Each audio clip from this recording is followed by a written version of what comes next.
வர 9ஆம் தேதி ஜனநாயகன் வெளியாகுமா அப்படிங்கிறதே மிகப்பெரிய கேள்விக்குறியா மாறி இருக்குது. ஏன்னா இன்னமும் கூட அதுக்கான தணிக்கை குழு சான்றிதழ் வந்து கிடைக்கல. இப்போ அது வழக்குங்கிற அளவில் வந்து போயிருக்கு. வழக்கு நடந்துட்டு இருக்குது. இதுக்கு பின்னாடி அரசியல் இருக்குன்னு சொல்லப்படுது, விவாதிக்கப்படுது. அதை பற்றி பத்திரிகையாளரோட அலசலை நம்ம பார்த்துடலாம். முதல்ல நம்மளோட இணைப்பில் இணைஞ்சிருக்கிறது திரு பிஸ்மி. இல்ல, முதல்ல நம்ம திட்டவட்டமாக சொல்ல வேண்டிய விஷயம் என்ன அப்படின்னா, எந்த படத்துக்கும் தணிக்கையில இந்த மாதிரியான இடையூறுகள் கடந்த காலங்களில் கொடுக்கப்பட்டதில்லை. அதாவது படங்களுக்கு தணிக்கையில சில பிரச்சனைகள் வரும். பிரச்சனைகள்ங்கிறது பெரும்பாலும் பார்த்தீங்கன்னா ஆட்சேபனைக்குரிய காட்சிகள் அல்லது வசனங்கள், அதை நீக்க சொல்லுவாங்க. சில பேர் என்ன பண்ணுவாங்க, அதற்கு உடன்பட்டு உடனே நீக்கிடுவாங்க, அவங்க விரும்பிய சான்றிதழ் கிடைக்கும். சில பேர் என்னன்னா, இந்த காட்சியோ வசனமோ இந்த படத்துல எந்த அளவுக்கு முக்கியத்துவமானது, எந்த அளவுக்கு தேவை அப்படிங்கிறத வலியுறுத்துவாங்க. அதை தணிக்கை குழுவினர் சில நேரங்களில் ஏற்பார்கள், சில நேரங்களில் நிராகரிப்பார்கள். இது இப்படி நடக்கும். ஆனா ஜனநாயகன் படத்துக்கு இன்றைக்கு தணிக்கை குழு செய்திருக்கிற அது மிகப்பெரிய நெருக்கடி. இதற்கு முன் வேற எந்த படத்துக்கும் அந்த மாதிரி நடந்ததில்லை. ரொம்ப வெளிப்படையா சொல்லணும் அப்படின்னா, ஒன்றிய பாஜக அரசு பல்வேறு வகையில் பார்த்தீங்கன்னா விஜய்க்கு ஒரு நெருக்கடியை கொடுத்துக்கிட்டு இருக்காங்க. என்னன்னா, எப்படியாவது 2026 தமிழ்நாடு சட்டமன்ற தேர்தலில் தங்களுடைய கூட்டணிக்குள் தாவேகாவை இணைக்க வேண்டும். இதுதான் அவர்களுடைய ஆசை, விருப்பம், அஜெண்டா. அதுக்கு பல்வேறு முயற்சிகள் எடுத்தாங்க. விஜயை பொறுத்த வரைக்கும் பார்த்தீங்க அப்படின்னா, பாஜகவை அவர் ஏற்பதற்கு தயாரா இல்லை. அவர் கட்சி தொடங்கிய போதே பாரதிய ஜனதா கட்சி என்கிற ஒரு பிளவுவாத சக்தி எங்களுடைய கொள்கை எதிரி அப்படிங்கிறத ரொம்ப வெளிப்படையாவே அறிவிச்சிட்டாரு. சமயம் கிடைக்கும் போதெல்லாம் அதை தொடர்ந்து அவர் பேசிக்கிட்டே இருக்காரு. ஸோ இது பாஜகவுக்கு ஒரு நெருக்கடியையும் ஒரு உறுத்தலையும் கொடுத்துருக்கு. அப்போ பேச்சுவார்த்தை மூலமாகவும் வேறு நபர்கள் மூலமாகவும் இவர் அணுகும் போதெல்லாம் நமக்கு இந்த மாதிரி தான் ரிப்ளை கிடைக்குது அப்படிங்கும்போது, அடுத்த கட்டமாக தங்கள் கையில் இருக்கும் ஆயுதங்கள் அப்படிங்கிறது ஒன்றிய அரசினுடைய அமைப்புகள் தான். இடியா இருக்கட்டும், ஐடியா இருக்கட்டும், சிபிஐயா இருக்கட்டும். இப்போ பார்த்தீங்கன்னா தணிக்கைத்துறை மூலமாக விஜய்க்கு இப்படி ஒரு நெருக்கடியையும் மிரட்டலையும் விடுத்திருக்காங்க. இதுதான் இந்த விவகாரத்தில் உங்கள் அப்பட்டமாக தெரிகிற உண்மை. நான் இப்படி சொல்றதுக்கு காரணம் என்ன அப்படின்னா, ஜனநாயகன் படத்தை பொறுத்த வரைக்கும் டிசம்பர் 19ஆம் தேதி சென்சார் உறுப்பினர்கள் படம் பார்த்தாங்க. இன்னைக்கு பாருங்க, கிட்டத்தட்ட பாத்தீங்கன்னா ஒரு 20 நாட்களுக்கு மேலாகியும் ஒரு தணிக்கை சான்றிதழ் மறுக்கப்படுது அப்படின்னா என்ன காரணம்? இப்ப நம்ம சொல்றது பாத்தீங்கன்னா ஏதோ ஒரு பாஜக மேல உள்ள ஒரு வன்மத்துல சொல்றதா சிலருக்கு தோணும். ஆனா சென்சார் நடைமுறைகளை நீங்க ஓரளவுக்கு புரிஞ்சுக்கிட்டீங்க அப்படின்னா இதுக்கு பின்னால ஒரு பழிவாங்கும் அரசியல் இருக்கிறத புரிஞ்சுக்கலாம். பொதுவா சென்சாருக்கு திரைப்படங்கள் அப்ளை பண்ணும்போது என்ன பண்ணுவாங்கன்னா, தணிக்கை குழுவினர் படம் பார்ப்பாங்க. அதாவது மண்டல தணிக்கை அதிகாரி, பிறகு சென்சார் உறுப்பினர்கள் உட்பட ஒரு 5 பேர் 6 பேர் ஒரு திரையரங்குல தனித்தனி வரிசையில் உட்காந்து படம் பார்ப்பாங்க. அதாவது ஒன்னா உட்காந்து பார்க்காம, இவர் 1வது ரோ, அவர் 4வது ரோ, இவர் 7வது ரோன்னு தனித்தனியா உட்காந்து படம் பார்ப்பாங்க. ஆளுக்கு ஒரு பரீட்சை அட்டையிலே ஒரு பேப்பர் கையில வச்சுட்டு அந்த குறிப்புகளை எடுப்பாங்க. படம் முடிஞ்சதற்கு தனித்தனியா படம் பார்த்து அந்த படத்துல அவர்களுக்கு தோன்றுகிற கருத்துக்களை நோட் பண்ணிக்குவாங்க. அதுக்கப்புறம் படம் முடிஞ்சிட்டு ஒரு ரூம் இருக்கும் ஒவ்வொரு பிரிவியூ தியேட்டர்லயும். அங்க உட்காந்து இவர்களுக்குள் டிஸ்கஸ் பண்ணுவாங்க. எதை அனுமதிக்கலாம், எது ஆட்சேபகரமா இருக்கு, என்ன சர்டிபிகேட் கொடுக்கலாங்கிறதெல்லாம் இவங்க டிஸ்கஸ் பண்ணிட்டு உடனடியா தயாரிப்பாளரையும் இயக்குனரையும் அந்த ரூமுக்குள்ள அழைப்பாங்க. அப்போ தங்களுடைய கருத்துக்களை சொல்லி இதெல்லாம் நீக்கணும், இதெல்லாம் மியூட் பண்ணணுங்கிற மாதிரி சொல்லுவாங்க. அங்க ஒரு டிஸ்கஷன் நடக்கும். அதன் அடிப்படையில் அப்போதே வாய்மொழியாக உங்களுக்கு இதுதான் சர்டிபிகேட்டுங்கிறத சொல்லுவாங்க. அடுத்த நாள் அந்த சர்டிபிகேட்டை இஷ்யூ பண்ணிடுவாங்க. ஸோ இதுதான் நடைமுறை. ஆனா நீங்க கண்டிப்பா அதுதான் நடக்கும், அதுதான் நடந்துகிட்டு இருக்கு காலங்காலமா. ஆனா ஜனநாயகன் படத்தை பொறுத்த வரைக்கும் இவங்க என்ன பண்ணாங்க அப்படின்னா, சில சேஞ்சஸ் சொல்றாங்க. முக்கியமா இந்த சண்டை காட்சிகள்ல வன்முறை அதிகமா இருக்கு அப்படின்னு சொல்றாங்க. அப்ப இவங்க என்ன பண்றாங்க, ரூல் 33ன்னு ஒரு விஷயம் இருக்கு. அதாவது குறிப்பிட்ட டியூரேஷன்ல இருக்கிற ஒரு ஷாட்டை எடுத்துட்டு இன்னொரு ஷாட்டை அந்த இடத்துல ரீப்ளேஸ் பண்றது என்ன. ஸோ அந்த ரூல் அடிப்படையில் இவங்க சேஞ்சஸ் பண்ணி 24ஆம் தேதி அதை சப்மிட் பண்ணிட்டாங்க. தணிக்கைத்துறை டிசம்பர் 24 சப்மிட் பண்றாங்க. அப்ப என்ன சொல்றாங்க அப்படின்னா, இது மாதிரி கிறிஸ்துமஸ் நாளைக்கு லீவுங்க, அதனால அடுத்தடுத்த நாள் உங்களுக்கு கொடுத்துட்றோன்னு சொன்ன ஆட்கள் அதுக்கப்புறம் பாத்தீங்கன்னா இவர்களுக்கு ப்ராப்பரான ரிப்ளை கொடுக்கவே இல்லை. அதாவது ஒண்ணு உங்களுக்கு இதுல ஏதாவது ஆட்சேபகரமான விஷயங்கள் இருந்து அதுக்கு இவங்க உடன்படலைன்னா நீங்க ரிவைசிங் அனுப்பணும், அதுதான் அடுத்த ப்ராசஸ்.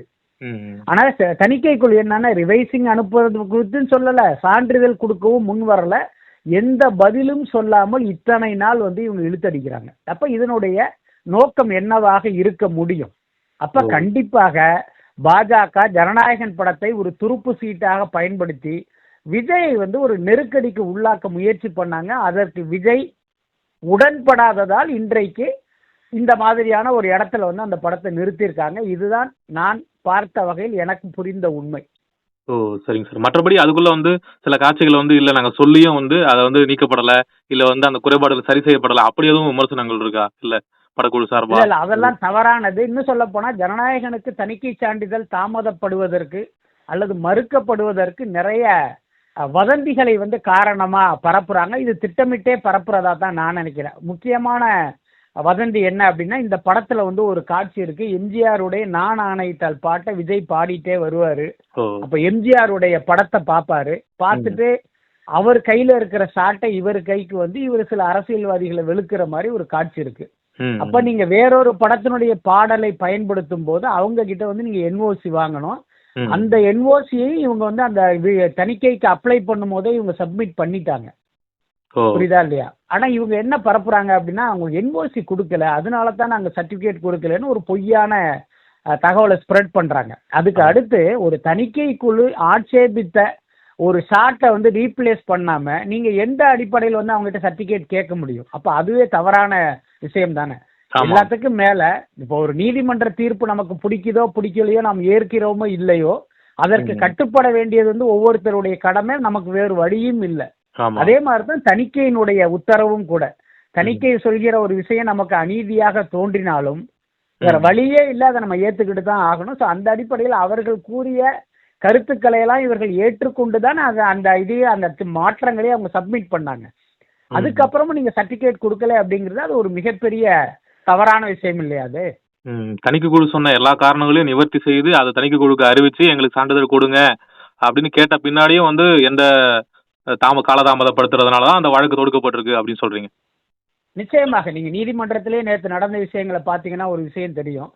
எங்களுக்கு நியாயமா கொடுக்க வேண்டியது அவங்க கொடுக்கல, டிலே பண்றாங்கிறது தான் இவர்களுடைய வாதமாக இருக்கு. அப்ப தணிக்கைத்துறை சார்பில் என்ன சொல்றாங்க அப்படின்னா, இந்த படத்துல பாத்தீங்கன்னா மதம் சம்பந்தப்பட்ட விஷயங்கள்லாம் இருக்கு, இதனால மத நல்லிணக்கமே கெட்டு போகும் அப்படி என்று புகார் வந்தது அப்படின்றாங்க.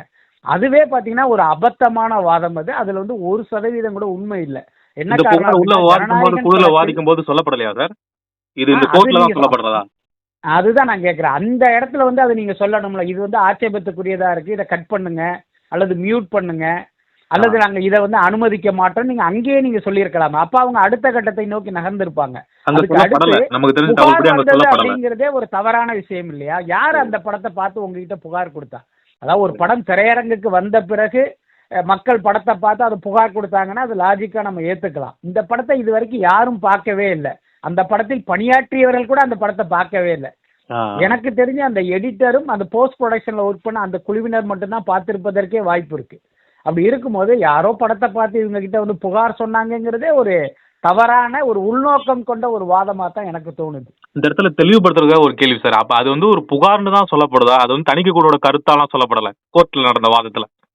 இல்ல, நேற்று நீதிமன்றத்தில் சொல்லப்பட்ட விஷயத்தை வைத்து பார்க்கும்போது புகார் அப்படின்னு சொல்றாங்க. என்ன புகார் கொடுத்தாங்கிறத இன்னைக்கு கோர்ட்ல சப்மிட் பண்ணுங்கன்னு கேக்குது. இப்ப என்ன பண்ணுவாங்க அப்படின்னா, இங்க இருக்கிற இந்த மதவாத சக்திகள் இந்து அமைப்புகள்லாம் இருக்காங்கல்ல, அவங்க கிட்ட போய் இவங்க என்ன பண்ணுவாங்கன்னா அவசர அவசரமா ஒரு பொய்யான புகார் கடிதத்தை வாங்கி அதை கொண்டு போய் இவங்க நீதிமன்றத்துல தாக்கல் செய்வதற்கு வாய்ப்பு இருக்கு. அதுக்கப்புறம் இது வந்து ஒரு தணிக்கை குழுவின் கருத்தாக இருக்கும் பட்சம் அதை நீங்க என்ன பண்ணிருக்கீங்கன்னா அன்னைக்கே தயாரிப்பு தரப்பிடம் சொல்லி நீங்க வந்து அந்த சட்ட ரீதியான ஒரு ப்ரொசீட் தானே பண்ணியிருக்கணும். ஏன் நீங்க இவ்வளவு நாள் தாமதமா இருந்தீங்க? அப்ப யாருடைய கட்டளைக்காக இந்த தணிக்கை குழு காத்திருக்கு அப்படிங்கிற கேள்வி வருவது தவிர்க்கவே முடியல. மக்களுக்கும் இந்த கேள்வி வரும். பட் எனக்கு வந்து இந்த விவகாரத்தை வந்து பார்க்கும்போது என்ன தோணுது அப்படின்னா, ஜனவரி 9 ஜனநாயகன் படம் வெளிவருவதற்கு வாய்ப்பு இல்லை.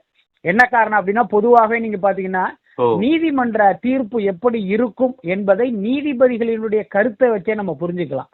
நேற்று இந்த வழக்கு வரும்போது நீதியரசர் ஆஷா என்ன சொல்றாங்க அப்படின்னா, நீங்க இந்த படத்தை ஜனநாயகன் படத்தை 10ஆம் தேதி ரிலீஸ் பண்ணக்கூடாதுன்னு ஒரு கேள்வியை கேட்கிறாங்க.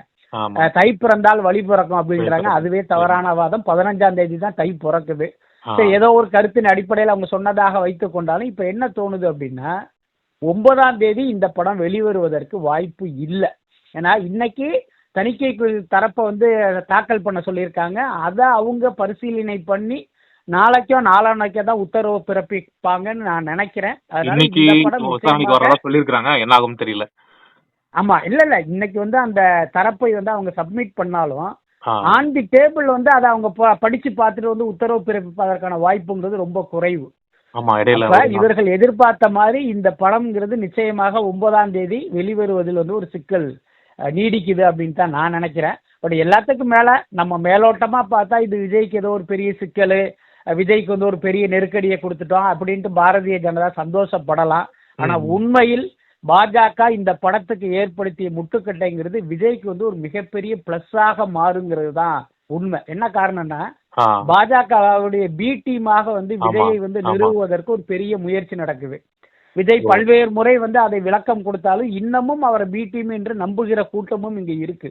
ஆமா ஆனா இந்த படத்தை பாஜக தாமதப்படுத்துவதன் மூலமாக விஜய் வந்து பாஜகவுடைய பி டீம் கிடையாது, பாஜகவுடைய எதிரிங்கிற உண்மை வந்து மக்கள் கிட்ட போய் சேரும்.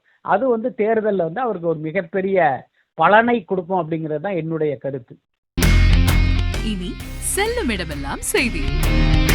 தந்தி டிவியின் வாட்ஸ்அப் சேனலை ஃபாலோ பண்ணினா செல்ல இருக்கும் இடமெல்லாம் செய்தி. இதோ QR கோட், இப்பவே ஸ்கேன் பண்ணுங்க, ஃபாலோ பண்ணுங்க.